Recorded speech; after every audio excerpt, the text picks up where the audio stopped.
need this kind of hope. Come, worship the Holy One who meets where you are. Come, open yourselves to the God who lifts us up. We are here to worship.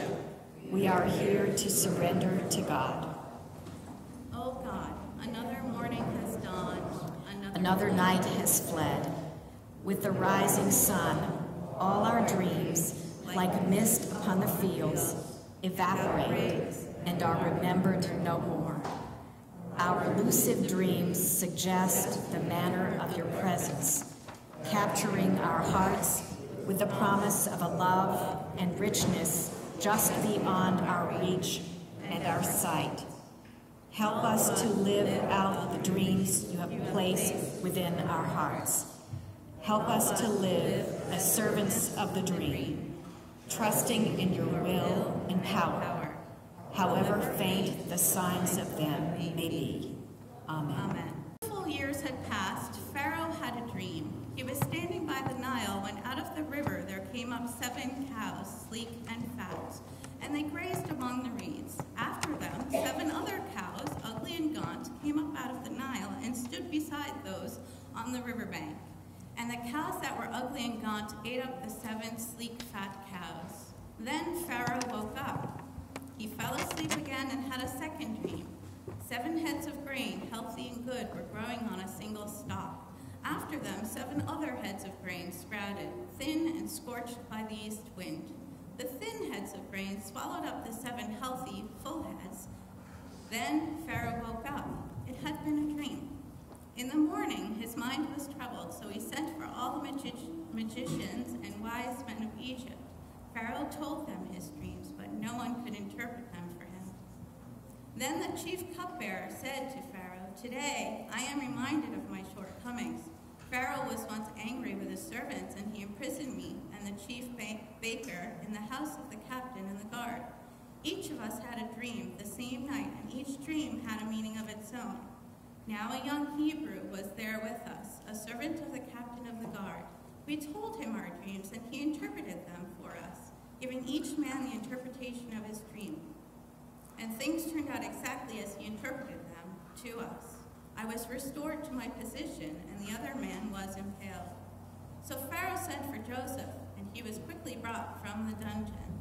When he had shaved and changed his clothes, he came before Pharaoh. Pharaoh said to Joseph, "I had a dream, and no one can interpret it. But I have heard it said of you that when you hear a dream, you can interpret it."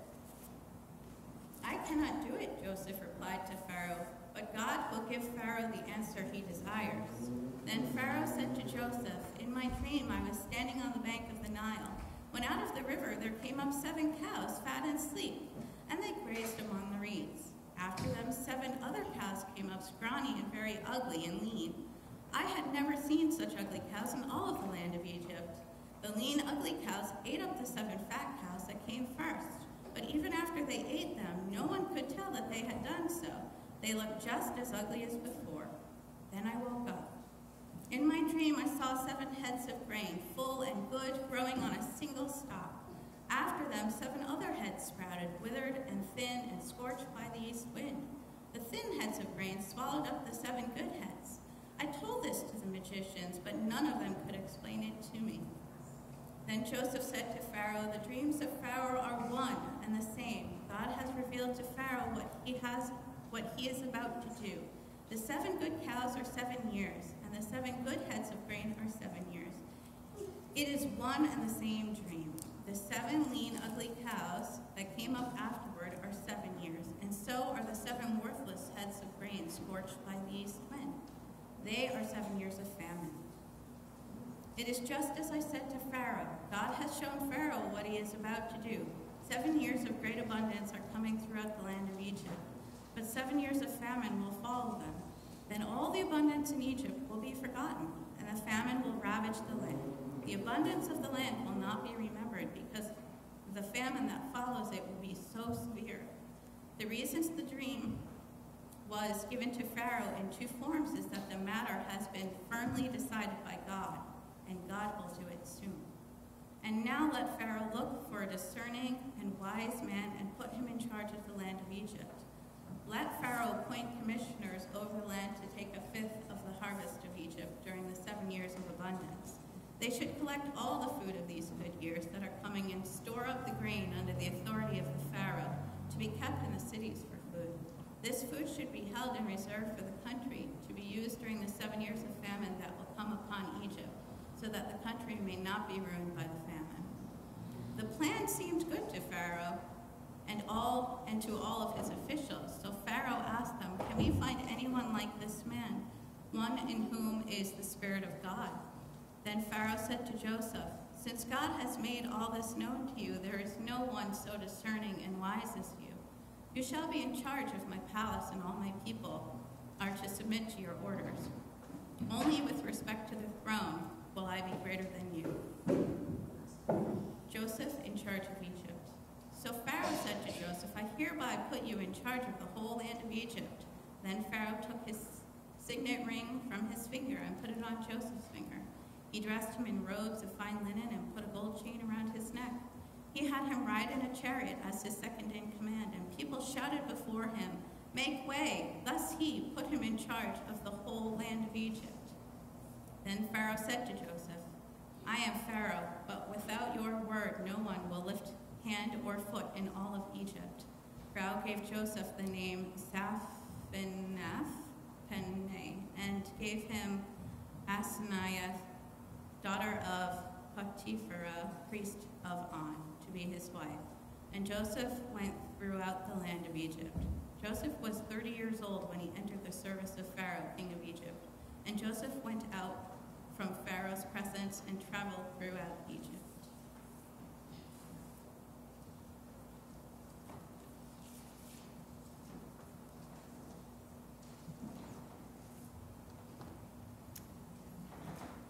You know, when we sin, our sins catch up to us eventually. When we tell a lie, eventually we're held accountable. As we know from the stories of Jacob first and then Joseph. There was a woman who was baking a cake for the church's silent auction. And as she was moving it over to the table to frost it, she dropped it and it just broke in half and she couldn't put it together again. And she didn't have enough time to bake another one, so she took some cardboard and shaped it and taped it into the shape of a cake. And then she frosted it with frosting that she had left over. And she brought it over to the church and she said to her daughter, "Now you've got to be there when the silent auction starts because you need to buy that cake back in a hurry." And the daughter got to hanging out and talking with some of her friends and didn't get there in time, and by the time she got there, somebody else had gotten the cake. And so the woman was horrified, thinking, "Oh my goodness, what are they going to think?" And she went to bed. She couldn't sleep that night. She got up the next morning, and she went to her bridge club. And as she walked down walked into the bridge club, she looked over on the buffet, and there was her cake that she had made. And she started to just turn red and have this terrible feeling. And she sat down at the table, and one of the other ladies said to the hostess, "Oh my goodness, what a beautiful cake. I can't wait to taste it." And the hostess said, "Oh, well, thank you. I made it myself."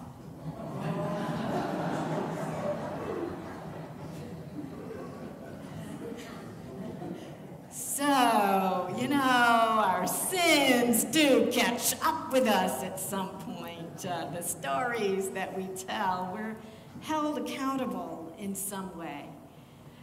We know that for Joseph, that he had to be accountable for his arrogance toward his family.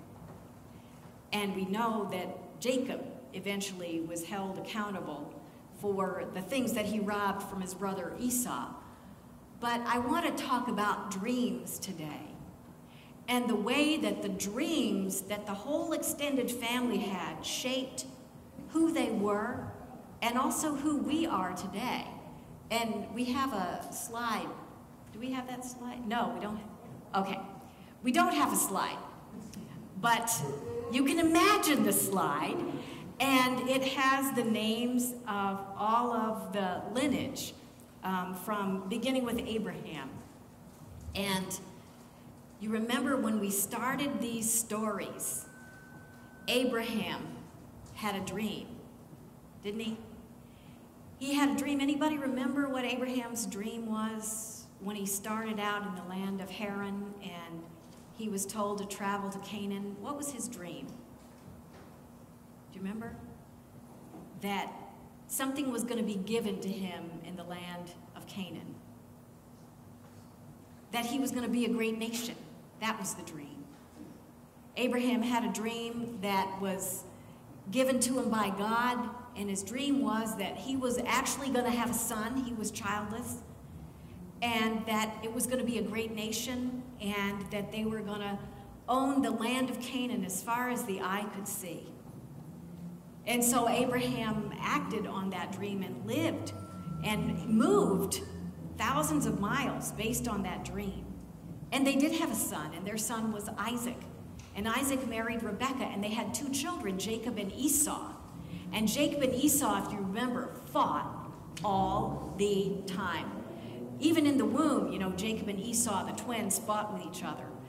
And eventually, they fought so much that Jacob stole Esau's birthright, and Esau got so angry that he was going to kill Jacob, so Jacob had to run. And when Jacob was fleeing, he had a dream. Do you remember what Jacob's dream was? About, yes, ladder, yes. Jacob laid his head in a particular place and he dreamed about a ladder. And what was going up and down the ladder, do you remember? Angels were going up and down the ladder. And he said, surely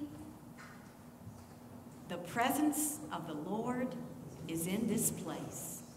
Surely the presence of the Lord is in this place. That was his dream. And then Jacob had 12 sons and a daughter by his 2 wives and the 2 servants. And his favorite son was Joseph, because Joseph was born to his favorite wife. And he kind of spoiled Joseph. Joseph was a little brat when he was young. I mean, we can read between the lines and see that. And Joseph had a dream. And Joseph's dream was that everyone in his whole family was going to bow down to him. Even his father and his mother. And he told all his brothers and his sister and his parents that dream. And they were so mad at him. He was like, yeah, you're all going to bow down to me. And even his parents were angry with him at that point. And so his brothers actually were so angry, some of them wanted to kill him, but others wanted to save him. And so in order to save him, they ended up selling him into slavery. And he went with the Midianites, and he ended up in Egypt. So that's how we get all the way from Ur to Haran to the land of Canaan, and now they're in Egypt. Wow, they've gone a long way. Because Joseph was sold into slavery by his brothers, and he's in Egypt. And he had a lot of adventures that you can read about in the Bible, but he became known for someone who knows how to interpret dreams. And so Pharaoh had this dream that was weighing on his heart and mind. He knew it was a significant dream. He knew it was a dream from God. He knew it was a dream he had to pay attention to. And so if people said, get Joseph. Joseph can tell you what the dream means. And Joseph told him, yes, the 7 fat cows and the 7 skinny cows, it means that you're going to have abundant years and you're going to have lots of crops and everything is going to grow and you're going to have plenty of food and there's going to be lots left over. And then you're going to have 7 years of drought. And if you don't plan ahead, all of those years of drought will eat up the abundance that you had in the previous years. So Joseph said to Pharaoh, this is what the dream means. So you have to plan ahead. And Pharaoh put Joseph in charge of managing all of the crops of Egypt at that time. And really, because of Joseph's interpretation of the dream, he not only saved Egypt from starvation, but many of the countries around were saved from starvation by his foresight, by the dream, by the interpretation, by the word from the Lord. I had a strange dream not too long ago. It was on the 40th anniversary of my father's death. And he died a very difficult death for the whole family. It was difficult for us because I was 20 years old, but it was most difficult for my youngest sister, who was 13. And so I had a dream, and it was so vivid, it felt like it was really happening, that I was in the car, and I was driving, and my father was in the passenger seat, and my sister was in the back seat. And you know how dreams are. It was really strange because my sister and I were the age we are now, and our father was the age he was then. You know, so we were older than our father in this dream, but he was still our father. And so we're driving along, and he says, I want you to take me to my mother's house. And I said, okay. And he said, you know, your sister doesn't ever remember being at my mother's house. And he turns around and he says to my little sister, Teresa, do you remember? She's like, no, I don't ever remember being there. And he said, I want to go there. And I want us to go to all of those places that she doesn't remember, that we went to all the time when you were a child. And then all of a sudden, my father disappeared from the car, and I woke up, and I thought, oh, my father's telling me I'm supposed to take my sister, my baby sister who's in her 50s, to all the places that she doesn't remember that we went to when we were children, and to tell her all those stories, maybe to help her heal, you know, from how difficult that was, and still is for her.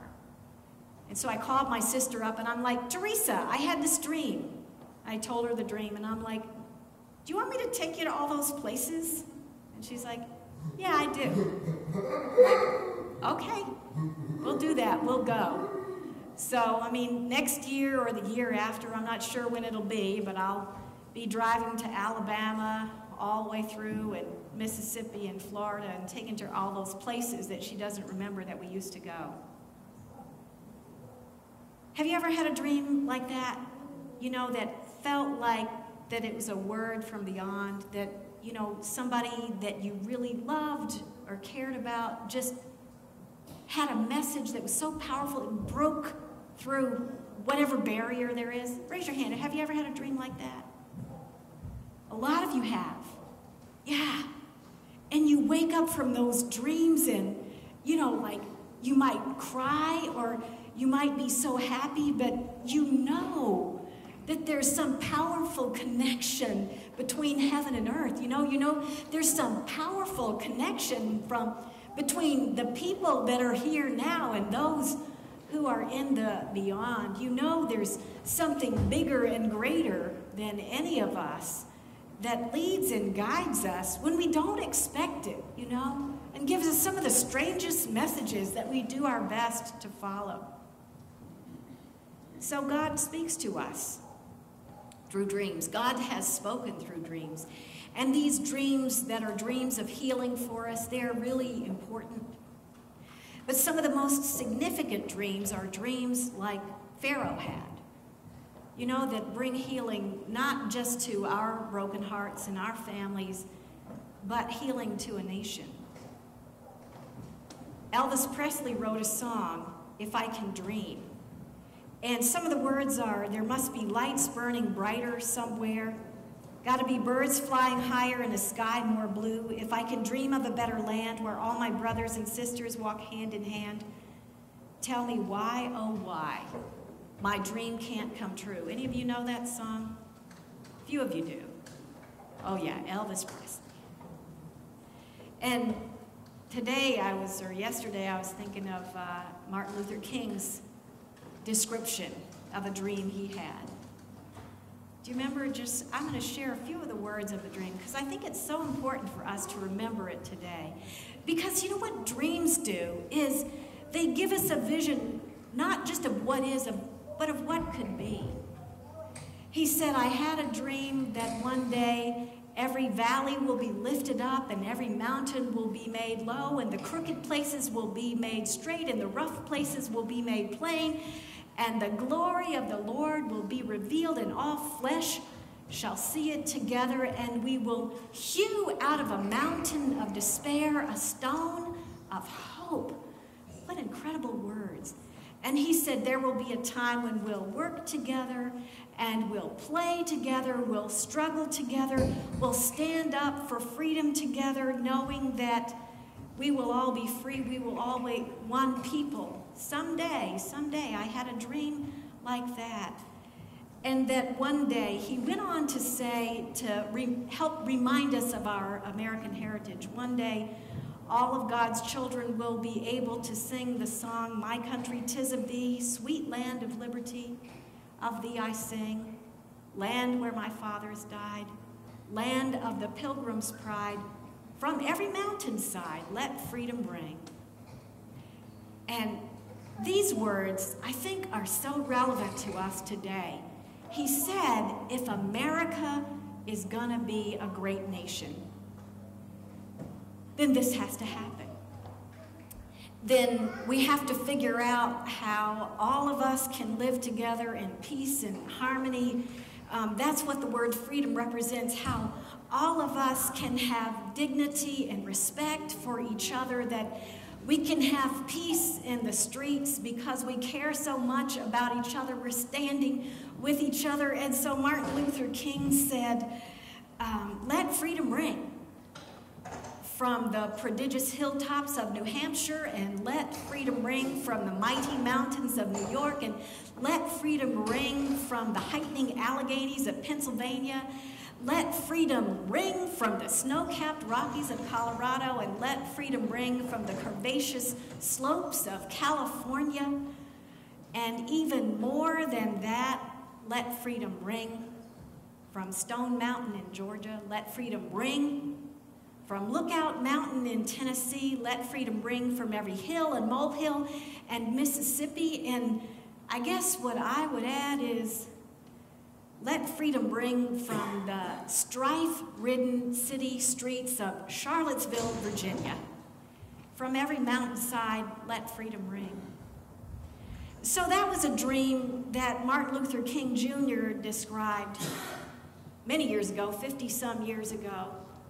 But you know what? I think not only do we have our individual dreams, but we have dream as a congregation. We were talking about it in the diaconate retreat yesterday. We have a dream.